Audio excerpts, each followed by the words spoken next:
안녕하세요. 자, 우리가 오늘 예언 세미나 강좌 이제 7번째와 8번째 오늘 강의를 하게 되겠습니다. 총 10시간 이 시간이 이제 배정이 되었는데 절반을 훌쩍 넘었습니다. 그래서 여러분들이 6시간 우리 배운 내용을 간단하게 요약을 하고 오늘 이제 주제로 들어가겠습니다.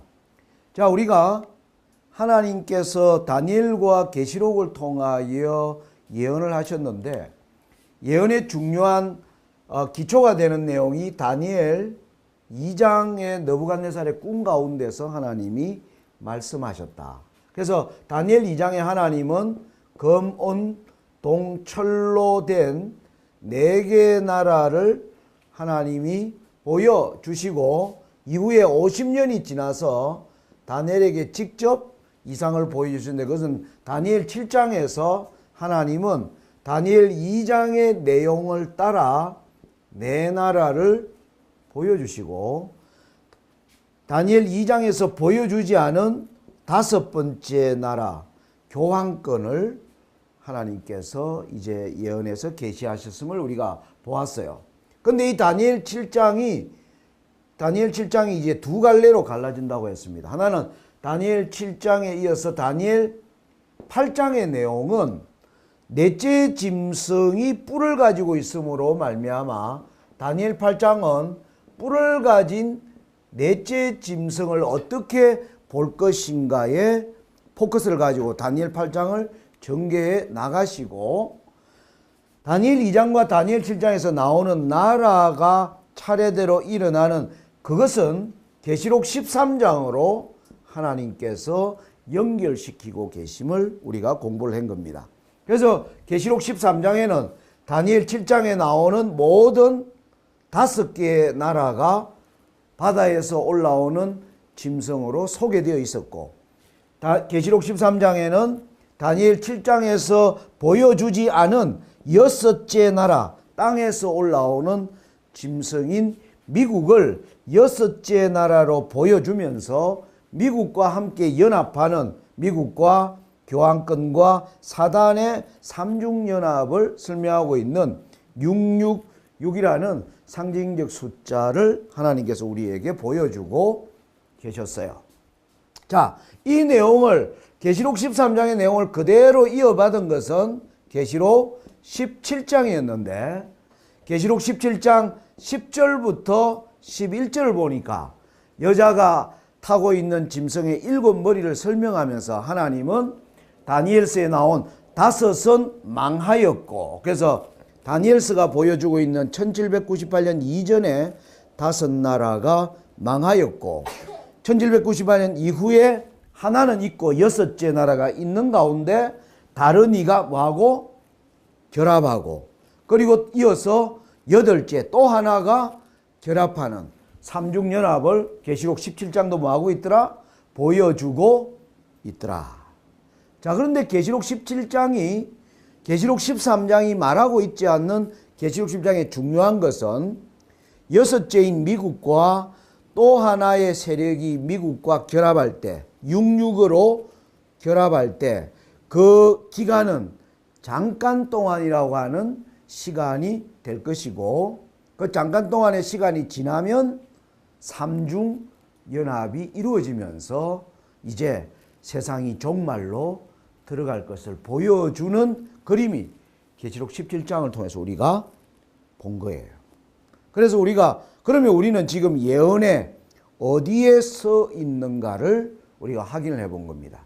미국은 이미 1798년 이후에 계속 정치 세력으로 있었는데 미국을 이어서 정치와 종교가 어떻게 연합하게 되는가.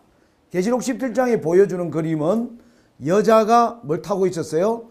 짐승을 타고 있었어요. 그래서 종교가 정치를 어떻게 컨트롤할 수 있게 되는가를 보여주는 것이 요한계시록 17장의 중요한 그림인데 우리는 현대 미국이 어떻게 교황권의 컨트롤을 받게 되는가 하는 것을 우리가 추적을 해보았는데 그것이 에스더스와 성경 여러 곳에서 단서를 찾은 겁니다. 에스더스에 보니까 하만이 페르시아의 왕 아하수에로를 어떻게 컨트롤하게 되었는가. 뭘 통해서? 돈을 통해서 그것을 하는 것. 그리고 또 하나 사단이 어제 하나님께서 에스겔 27장과 계시록 18장은 짝을 이룬다 그랬어요. 계시록 18장에 보면 마지막 삼중연합의 이 세력들의 모든 부가 다 몰락하는 내용이 나오는데 이 내용을 그대로 이어받고 있는 내용이 에스겔 27장이더라. 에스겔 27장은 사단을 두로왕으로 하나님이 비유하여 계시는데, 자 여기 보면 에스겔 27장 3절에 두로왕을 하나님이 바다 어귀에 거하여 여러 섬 백성과 통상하는 자여. 자, 고대 시대의 두로는 바로 이 지역에서 이 지역을 다니면서 배로 모든 사람과 장사하던 세력이에요. 자, 요 그림을 이 지역을 확대하면 이렇게 여기를 봐야지. 여기를 봐야지. 자, 이 지역을 확대하면 이래요. 자, 여기에서 이 지역을 한번 확대하면 이 만 사이에 수많은 뭐가 있어요? 도시들이 존재하고 있어요. 그래서 두로는 이러한 모든 도시들을 다니면서 A 도시에서 나오는 상품을 어디에? 멀리 B 도시에 가서 팔고 B 도시에 나온 상품을 또 다른 곳에 팔면서 거대한 부를 축적한 나라가 바로 두로예요. 오늘날의 두로 땅은 레바논이에요. 레바논. 중동에. 자, 그러니까 하나님께서 마지막 사단이 거대한 뭐예요? 시장을 만들고 있다. 그래서 에스겔 27장에 두로가 큰 배를 만들고 그 배에 모든 사람들이 장사하기 위하여 배로 다 탔을 때 그 배가 항해를 시작했을 때 바다 중심에서 배가 동풍을 만나서 깔아앉는 이야기가 에스겔 27장의 내용인데 이것을 오늘 우리 시대에 적용해 보면 사단은 세상 모든 사람을 지금 거대한 시장으로 우리를 다 끌어들여서 모든 사람이 사단의 이 거대한 거물망에 우리가 사실은 다 들어가 있는 것입니다. 그런데 우리가 여기서 이제 사단의 이 거짓으로부터 빠져나오는 것이 무엇인가를 오늘 성경에서 배우고 바로 그러한 삶을 살아야 한다는 것이에요. 자, 이러한 내용을 통하여 우리는 지금 최근에 미국에서 직접 경제 위기가 오면서 미국의 국가의 돈이 점점 고갈되는 것을 전 세상이 본 거예요. 그런 가운데 미국은 2013년에 2022년까지 10년 동안 시퀘스트라고 하는 상황 속에 지금도 시퀘스트 상황 속에 있어요. 시퀘스트 올해 4년 차예요. 10년 동안 진행되는데. 근데 그 시퀘스트는 미국 국가가 빚이 많음으로 말미암아 미국의 돈을 가장 많이 빌려준 누군가의 손에 매년 대통령의 1년 예산 중 1,100억 달러가 뭐되는? 압류되는 상황을 겪고 있는 것입니다. 자, 그런데 우리가 미국의 달러를 누가 발행하고 있는가? JP 모건이라고 하는 개인 민간 은행이 미국 달러를 발행하고 있는데 JP 모건은 바로 교황권의 비밀 조직인 예수회가 세운 회사라는 것을 어제 제가 자료를 통해서 여러분들이 보았고 어제 여러분들에게 나누어 준 미혹의 시대 1권 여러분들이 돌아가서 자세히 연구해 봐야 되겠죠. 그걸 통해서 확인해 볼 수가 있었습니다. 자, 그래서 지금 미국은 이제 교황권의 수중에 들어갔고 미국과 교황권이 연합한 힘으로 요즘 미국이 다시 힘을 가지고 부상에 다시 미국 달러가 힘있게 올라오는 것은 미국 자체의 힘이 아니라 교황권과 연합한 가운데서 일어나는 일이라고 제가 여러분들에게 설명한 겁니다. 그래서 우리는 하나님의 마지막 예언의 타임테이블 가운데 하나님은 8개의 정거장이 있을 걸 봤죠. 5은 망했고 6째는 있고 7째는 아직 이르지 않았고 8째가 연합하면 끝인데 우리는 지금 몇 번 정거장을 이미 7번째 정거장을 지금 지나고 8째 마지막 종착역을 향하여 지금 달려가는데 이 종착역은 잠깐 이후에 도달할 것이라고 하나님께서 말씀하는 가운데 우리가 지금 살고 있는 것이에요. 자, 그러면 이 잠깐 동안의 의미를 잠깐 동안이 5년인지 10년인지 6천년의 역사 속에서 잠깐 동안은 얼마나 될까? 사람들이 이제 사람마다 생각이 많겠죠. 그죠? 많은 사람들이 저에게 찾아와서 묻는 게 장로님 잠깐 동안이 얼마나 될 것 같아요? 어떤 사람은 10년이라 생각하고 어떤 사람은 6천년의 잠깐이라면 그 한 100년 될지 않을까요? 이렇게 생각하는 사람도 있고 자, 그걸 이제 또 추적할 수 있는 단서가 있을까요? 성경에 저는 있다는 것입니다. 이제 오늘부터 우리가 다니엘서가 보여주는 또 다른 국면 이제 이것을 우리가 공부하게 되면 여러분들이 우리가 이 잠깐 동안이라는 시간 속에서 하나님이 또 어떤 일이 차례대로 일어나는지를 또 뭐하고 계세요? 말하고 계세요. 그래서 그걸 이제 오늘과 내일 공부하게 되는 것입니다.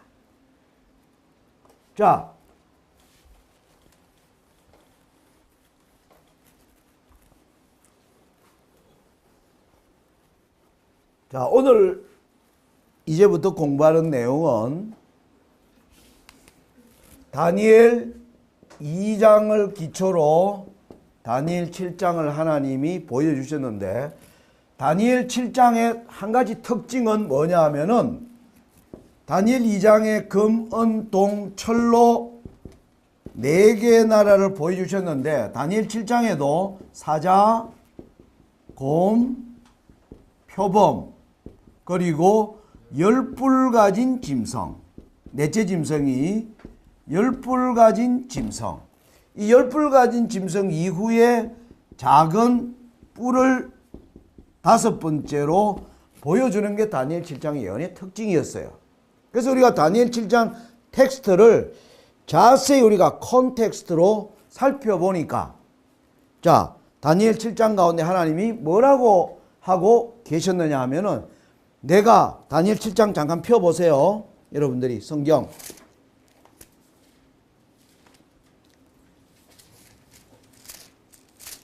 다니엘 7장을 보면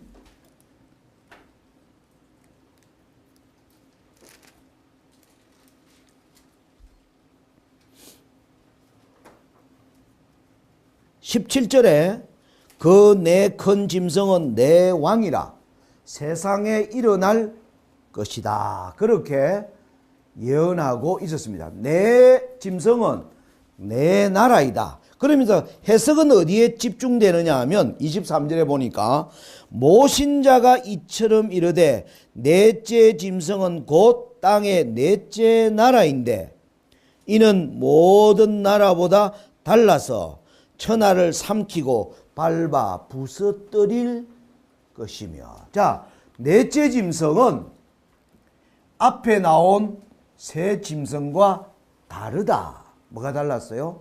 뿔을 가지고 있더라는 겁니다. 사자에게 뿔이 없었어요. 곰에게 뿔이 없었어요. 표범에게도 뿔이 없었어. 그런데 넷째 짐승에게는 10뿔이 있고 10뿔 이후에 작은 뿔이 올라오는데 이게 그래서 네 짐승 중에 어디에 하나님이 포커스를 맞췄느냐 하면 넷째 짐승에 하나님이 다니엘 7장에서 포커스를 맞추고 있더라 이겁니다. 자, 이것을 설명하고 있는 것이 다니엘 몇 장이다? 다니엘 8장이었다 이 말입니다. 자, 이제 그래서 우리가 다니엘 8장을 이제 보면 다니엘 8장 우리 성경을 먼저 보겠습니다. 다니엘 8장 1절부터 봅시다. 나 다니엘에게 처음에 나타난 이상 후 벨사살 왕 3년에 다시 이상이 나타나니라. 자, 다니엘 7장과 다니엘 8장 사이에는 2년의 시간이 흘러가요. 다니엘 7장은 벨사살 왕 원년, 다니엘 8장은 벨사살 왕 3년, 2년 이후에 다니엘에게 이상이 나타났는데 8장 2절부터 봅니다. 내가 이상을 보았는데 내가 그것을 볼 때 내 몸은 엘람도 수산성에 있었고 내가 이상을 보기는 얼레 강변에 서니라. 내가 눈을 들어본 적 강가에 두 뿔 가진 수양이 있었는데, 두 뿔 가진 수양이 등장하는 거예요. 그 다음에 또 5절에 내가 생각할 때 한 수염소가 서편에서부터 나서 온 지면에 두루다니되 땅에 닿지 아니하며 그 염소 두 눈 사이에는 현저한 뿔이 있더라. 여기에도 뿔이 등장을 해요. 뿔 가진 수염소. 자, 그러면서 8절 수염소가 스스로 심히 강대하여 가더니 강성할 때에 그 큰 뿔이 꺾이고 그 대신에 현저한 뿔 넷이 하늘 사방을 향하여 났더라. 그리고 9절 그 중 한 뿔에서 또 작은 뿔 하나가 나오는 거예요. 그러니까 여러분 다니엘 8장에는 전부 뭐가 등장해요? 뿔들을 가진 짐승으로 등장을 하나님이 시키고 계신다는 것입니다. 이해되죠? 그죠? 자, 그런데 여기 보니까 다니엘 8장에는 수양이, 짐승이 수양이 들어와요. 이것은 두 뿔을 가지고 있어요. 두 뿔. 두 뿔 가진 수양이었어요. 그리고 그 이후에 수염소가 등장해요. 수염소는 현저한 한 뿔을 가지고 있어요. 한 개 뿔. 현저한 한 뿔을 가지고 있는데 이 한 뿔 가진 수염소가 수양을 이겼더니 한 뿔이 뭐예요? 꺾이자 그 이후에 뭐가 일어납니까? 네 뿔이 나오고 네 뿔 이후에 뭐가 등장해요? 작은 뿔이 나오는 거예요. 이게 다니엘 8장을 우리가 내용을 요약한 겁니다. 자, 그런데 여기서 여러분 문제가 생기는 거예요. 다니엘 2장과 7장은 4개 나라가 등장을 했어요. 그죠? 그런데 여기는 나라, 짐승은 2마리밖에 등장을 안 해요. 2마리밖에. 그리고 뭐예요? 다니엘 7장에는 작은 뿔이 10뿔 가진 짐승 이후에 등장하는데 여기에는 10뿔에 대한 내용은 전혀 등장하지 않아요. 그러면서 그 이후에 작은 뿔이 나오더라. 이걸 이제 어떻게 봐야 하는가 하는 겁니다. 분명히 자, 여러분 제가 이제 여기서 제가 하는 말 잘 들으세요. 다니엘 7장의 텍스트로 보니까 분명히 다니엘 8장은 7장에 뿔 가진 것을 설명하기 위해서 다니엘 7장을 이어서 보여주는 것은 뭐하다? 분명한데 그런데 다니엘 7장의 순서와는 뭐가 된 거예요? 다르게 돼버린 거예요. 다르게 돼버린. 그럼 우리가 고민해 봐야 돼. 하나님이 다니엘 7장에 근거해서 보라고 하는데 그렇게 순서를 따라 안 보여주는 것은 하나님께서 무슨 의도일까 하는 것입니다. 그런데 많은 성경 연구가들은 7장과 8장의 짐승의 숫자가 안 맞자 7장과 8장의 예언은 별개의 예언이라고 많은 사람들이 그렇게 이 예언서를 그렇게 풀어버렸어요. 그러다 보니까 길을 잃어버린 거야. 길을 잃어버린 거야. 여러분 우리가 길을 갈 때 예언이라는 거는 보세요. 재림이라고 하는 이 여행은 아무도 가보지 않은 거야. 맞아요, 안 맞아요? 아무도 가보지 않은 거예요. 가보지 않은 길을 갈 때는 어떻게 해야 돼? 정확한 내비게이션이 가르치는 걸 따라 정확히 가야지 가르치는 데서 순간 잘못돼 버리면 길을 뭐 해버려요? 길을 잃어버려요. 길을 잃어버려요. 오늘날 많은 교회가 예언을 연구하다가 길을 잃어버린 경우가 8장에서 발생을 해요. 8장에서. 왜? 아까 8장이 가만 보니까 7장과 연결되어 있는 것 같은데 그 순서가 뭐예요? 무너져 있다는 거예요. 자, 그러면 우리가 정말 7장과 관계없는 건지 하나님이 분명히 뿔을 설명하기 위해서 설명하는 건 분명한데 관계가 있는지 알려면 텍스트를 어떻게 해봐야 되겠어요? 컨텍스트를 해야 돼요. 컨텍스트를 해봐야 돼요. 자, 그러면 여기서 이제 우리 7장, 8장 본 내용을 잠깐, 우리 한참 넘겨야 되는데. 자, 내가 설명하면서 넘길게요. 자, 7장, 8장을 컨텍스트를 하려면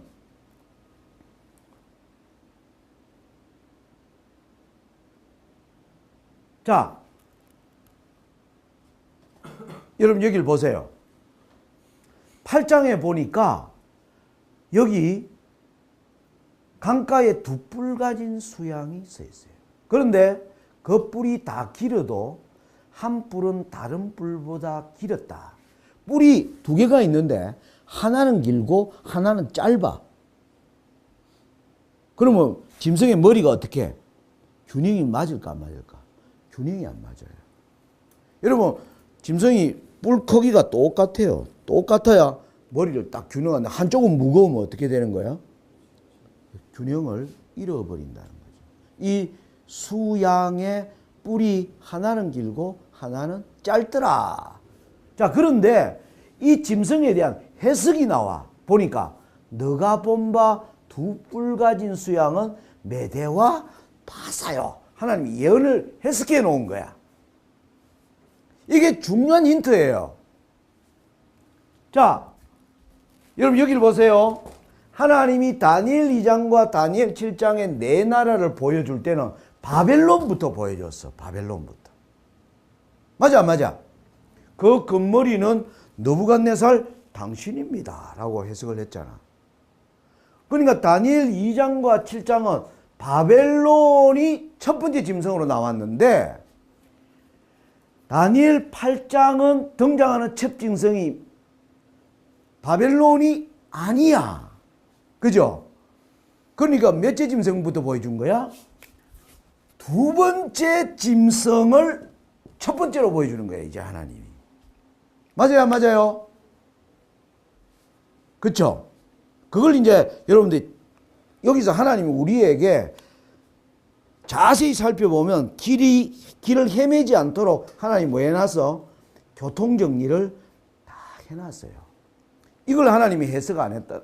이 말씀을 하나님이 해석을 안 해주면 여기서 정말 사단이 우리에게 길을 잃어버리도록 분탕치를 할 수 있었는데 하나님이 길을 잃지 않도록 두 뿔 가진 수양은 바벨론이 아니라 메대와 바산이라. 왜 그러냐면 베살살 3년은 이제 여기서부터 7년 있으면 바벨론은 뭐예요? 멸망해요.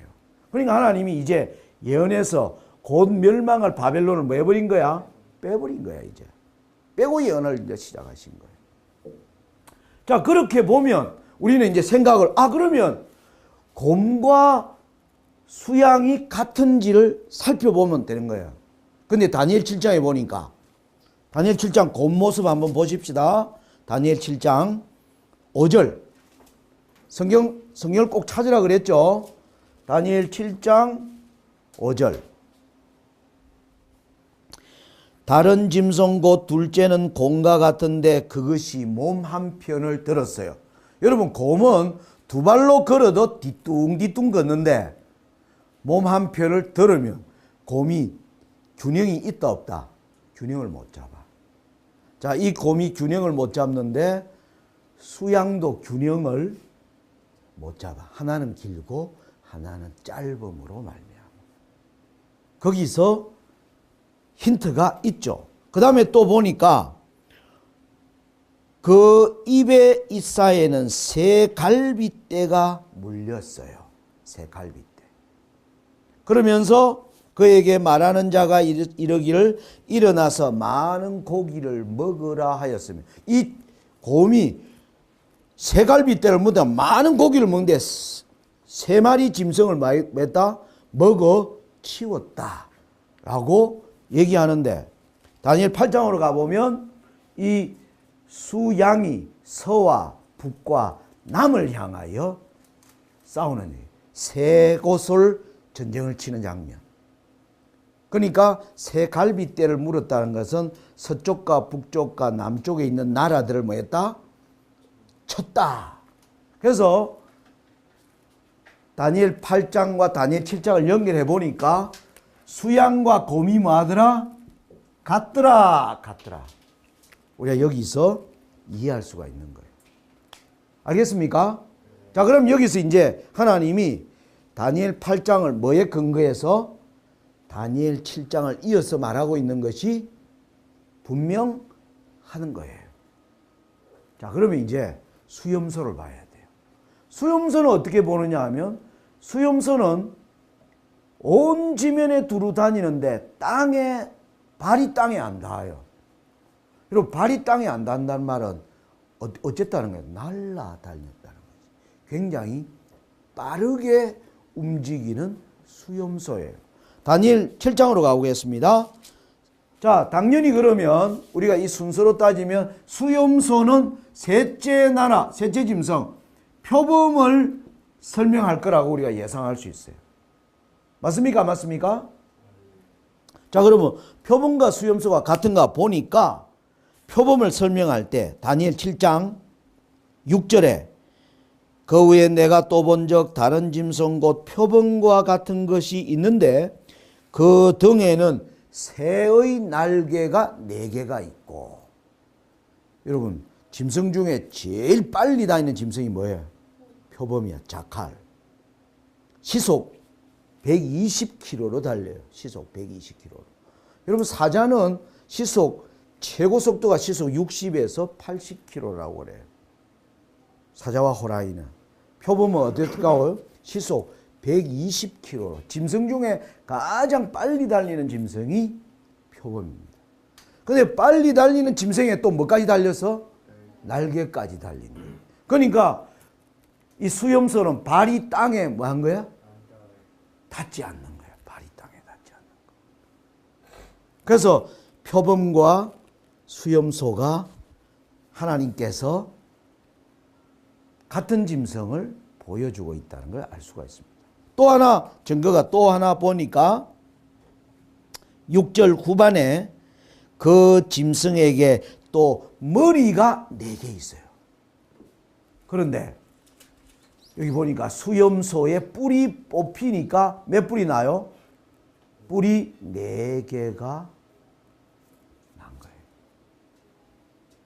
자, 표범에게 머리가 4개 있는 것은, 우리는 이 표범은 그리스를 나타내는데 알렉산더가 죽고 난 이후에 그리스는 실제로 4나라로 갈라졌어요.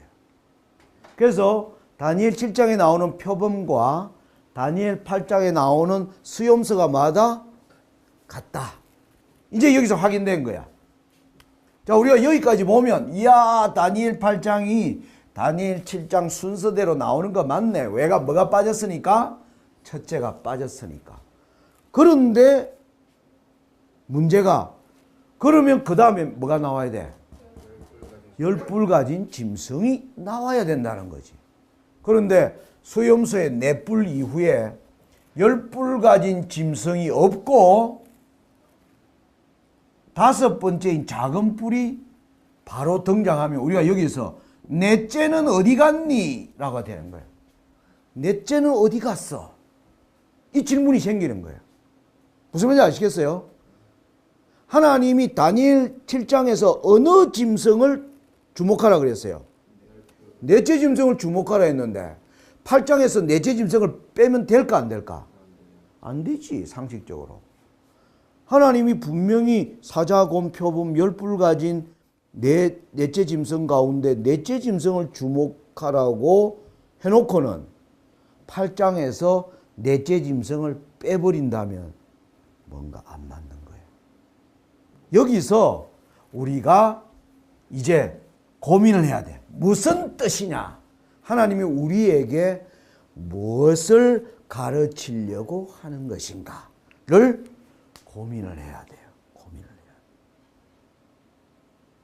이해됩니까?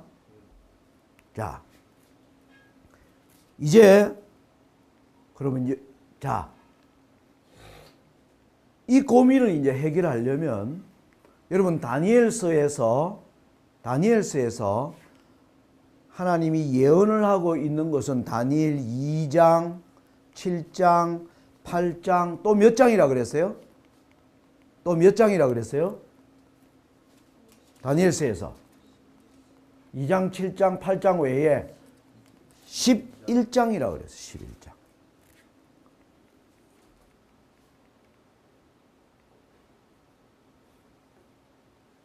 자,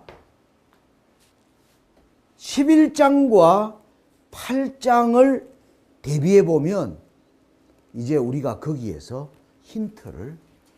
놀라운 힌트를 찾을 수가 있어요.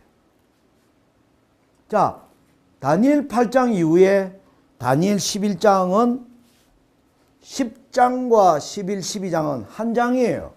근데 워낙 내용이 많으니까 방대하니까 세 장으로 나누어 놓은 거예요. 그러니까 10장 어디를 보면 되겠어? 10장 1절을 보면 되겠죠. 10장 1절 봅시다. 10장 1절. 바사왕 고레스 3년에 바사왕 고레스 3년. 자, 여러분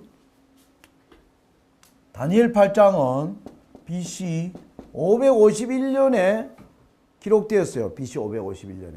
다니엘 7장은 BC 553년. 그래서 2년의 간격이 있다 그랬죠.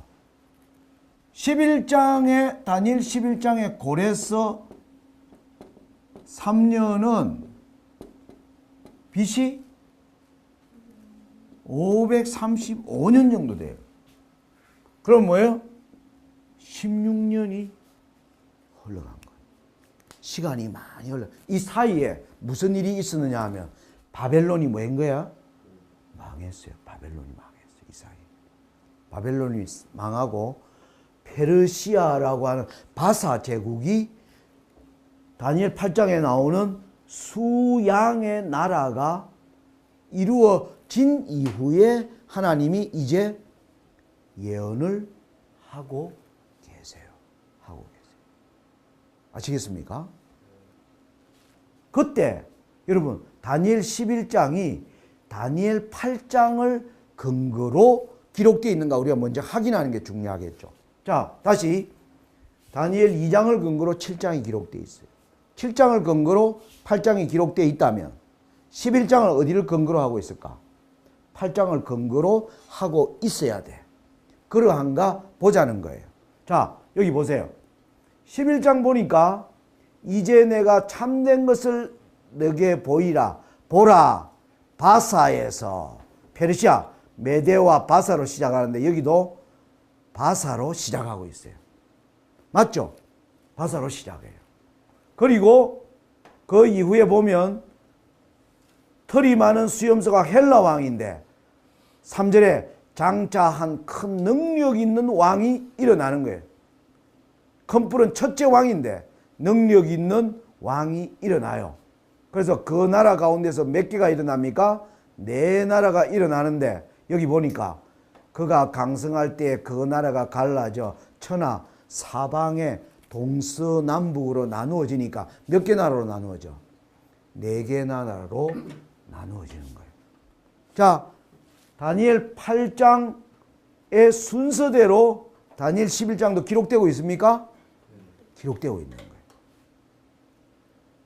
자, 우리가 여기서 알게 되는 게 다니엘 2장을 근거로 다니엘 7장을 보여주시고 다니엘 7장을 근거로 다니엘 8장을 보여주는 거예요. 다니엘 8장을 근거로 다니엘 11장을 보여주는 거예요. 하나님이. 그런데 여기 또 이상한 현상이 있어요. 11장을 보면 여기 봐요. 다니엘 8장에는 여기 4나라가 마지막 때에 자, 이 4나라로 갈라졌단 말이에요. 알렉산더가 죽은 이후에 네 나라가 갈라진 이후에 한 왕이 일어난다 이랬잖아. 한 왕이. 그게 작은 뿔이다 말이야. 작은 뿔. 다니엘 8장은 수염소의 뿔이 꺾이자 네 뿔이 나고 네 뿔 위에 뭐가 나요? 작은 뿔이 올라오는 거를 다니엘 8장은 뭐라고 해석했느냐 하면 이 네 나라 마지막 때에 한 왕이 일어나리니. 한 왕 누구? 작은 뿔을 뭐라고 설명했어요? 한 왕이 일어난다라고 작은 뿔을 한 왕으로 하나님이 설명하고 있어. 자, 그러면 다니엘 11장은 자, 두 뿔까지 수양 설명하고 있고 그 다음에 뭐예요? 수염소 설명하고 있으면 그 다음에 뭐가 나와야 돼? 한 왕이 나와야 되겠지. 순서로 따지면. 그런데 5절에 보니까 남방의 왕은 강할 것이나 그러면서 몇 해 후에 그들이 북방 왕에게 나가 남방왕과 북방왕 두 왕이 등장해요. 이게 또 뭐야? 또 헷갈리는 거예요. 지금 선생님이 말하는 의도를 여러분들이 잘 이해를 해야 돼요. 여러분 우리 재림교회가 다니엘 11장을 거의 해석을 지금 안 하고 있어요. 교회. 모든 교회들이 대부분 다니엘 11장 해석을 안 해요. 너무 헷갈리니까. 왜? 다니엘 7장의 순서를 다니엘 8장이 메데바사 헬라까지는 같이 갔는데 넷째 나라에서 이상하게 전개되더라는 거지. 그것도 헷갈리는데 11장으로 오니까 8장의 수염소를 잘 설명하다가 뭐가 나와야 돼? 한 왕이 나와야 되는데 두 왕이 나오는 거야. 남방왕, 북방왕이 나와. 이 순서가 또 안 맞으니까 사람들이 여러분 어떤 길을 가다가 헷갈리는 거야. 그래서 에이 한 길이 맞겠지 하고 왔는데 진짜 더 헷갈리는 길이 나와. 그럼 뭐예요? 아이고 잘못 왔다 이라고 뭐 해버리는 거야? 포기해버리는 상황이 생겼다는 거지. 그래서 오늘날 대부분의 사람들이 다니엘 11장을 연구도 안 하려고 그러고 해석도 안 해요. 그래서 그냥 하나님이 길을 잃지 않도록 안전장치가 있어 없어? 있어요. 성경을 왜 보면 자세히 살펴보면. 자, 그러면 다니엘 8장이 말하는 한 왕이 누군가를 이제 어떻게 하나님이 전개하고 있는가를 봐야 돼요. 자, 이 파워포인트를 보면 됩니다. 앞을 보세요.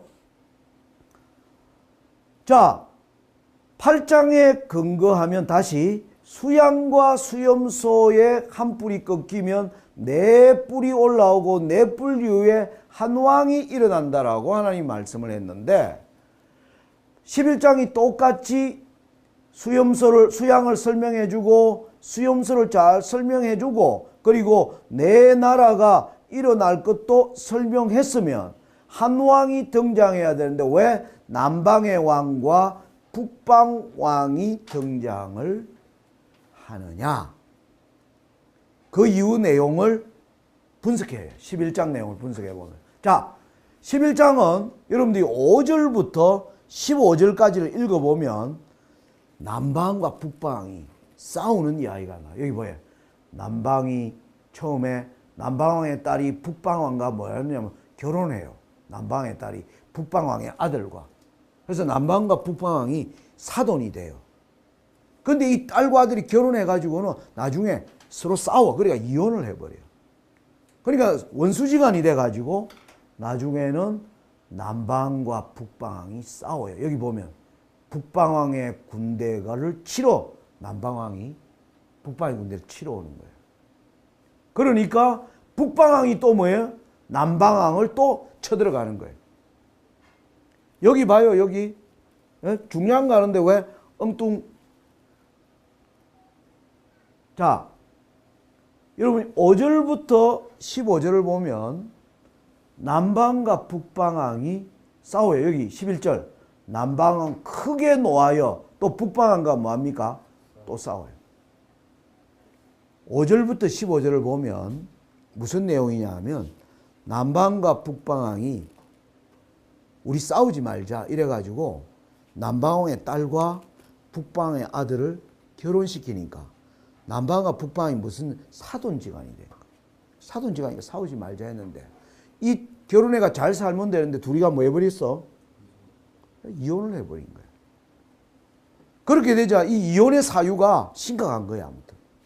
그러니까 이제 화목했던 두 사돈지간이 원수가 돼가지고 치고받고 싸우는 거야. 남방이 치러 오니까 북방이 또 복수하러 가고 또 남방이 또 치러 오니까 북방이 또 복수하러 오는 장면이 15절까지 이루어져요. 근데 싸움의 결과가 15절에 보면 남방 군대는 그는 북방왕을 당할 수 없어요.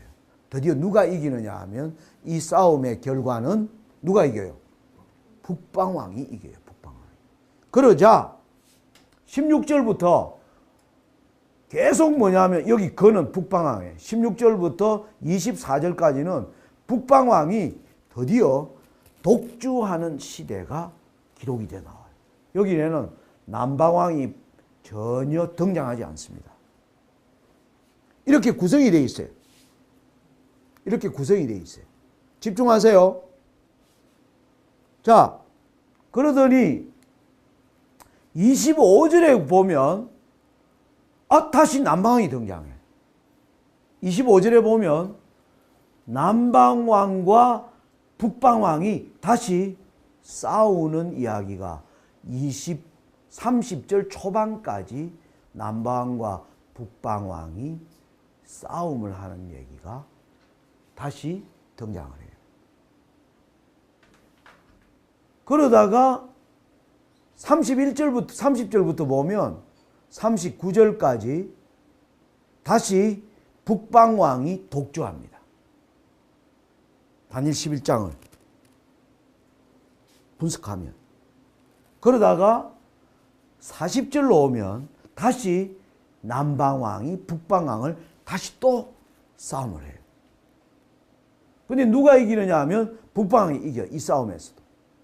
그러면서 41절부터 45절까지는 북방왕이 다시 독주하는 것으로 다니엘 11장이 기록되어 있어요.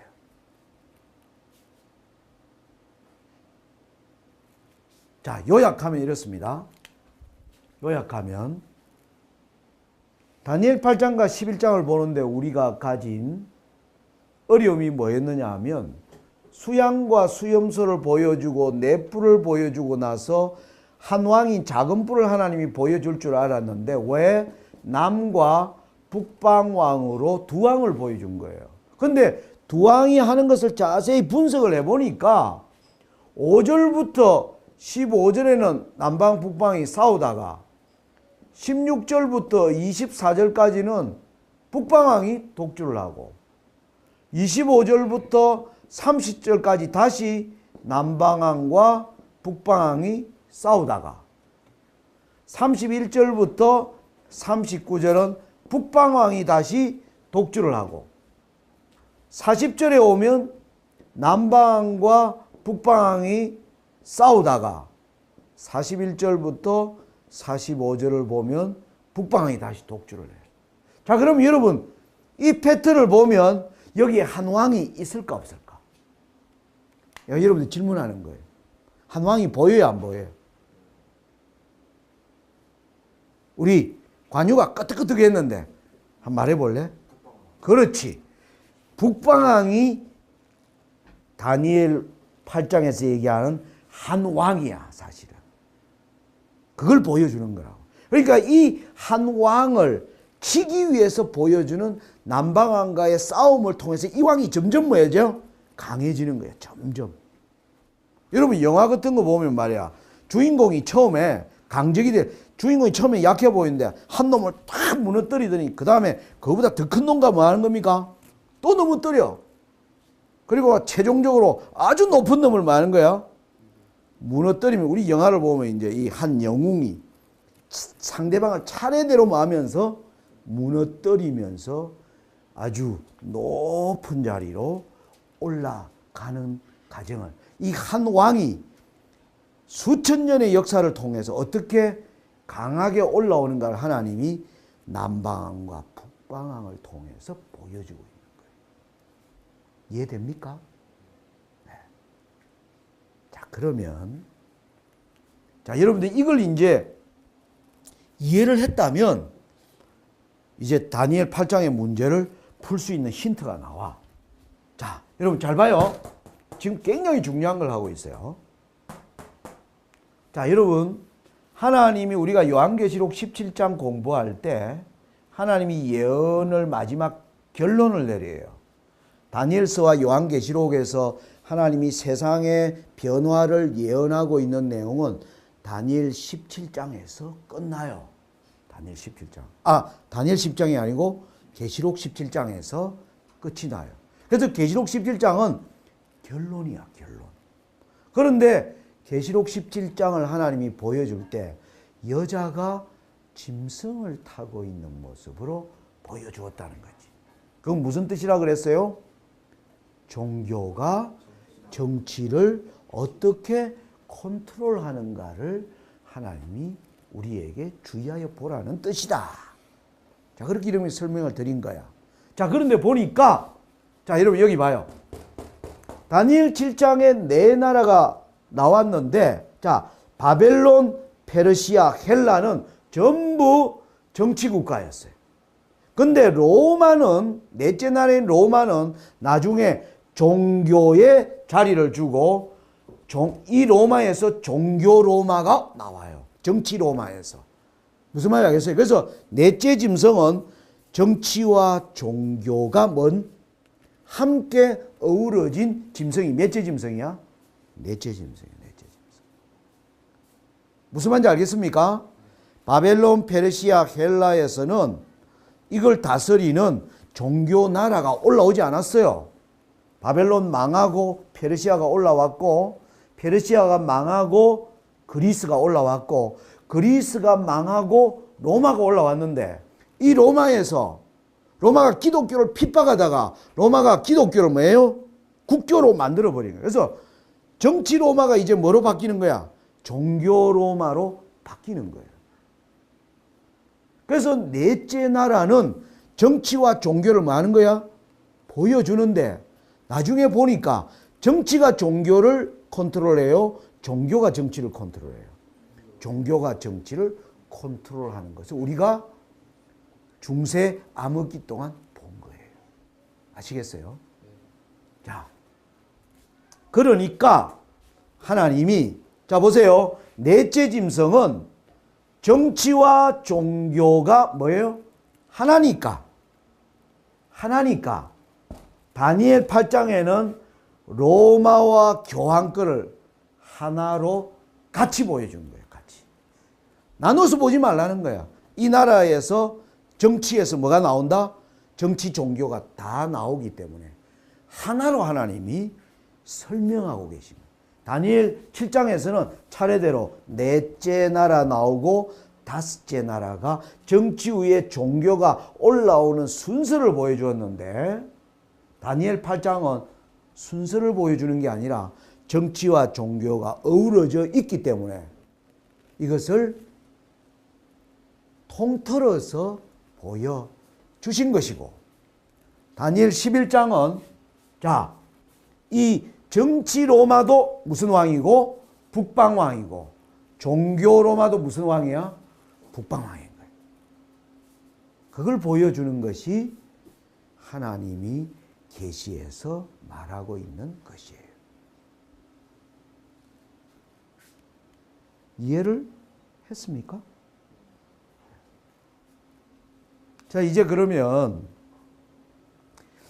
이제 이것을 우리가 이제 해석해 나가는 게 중요해요. 자, 이 예언의 해석은 굉장히 방대해요. 이 해석을 자세히 해 나가려면 이것 가지고도 10시간 이상의 강의를 해야 돼요.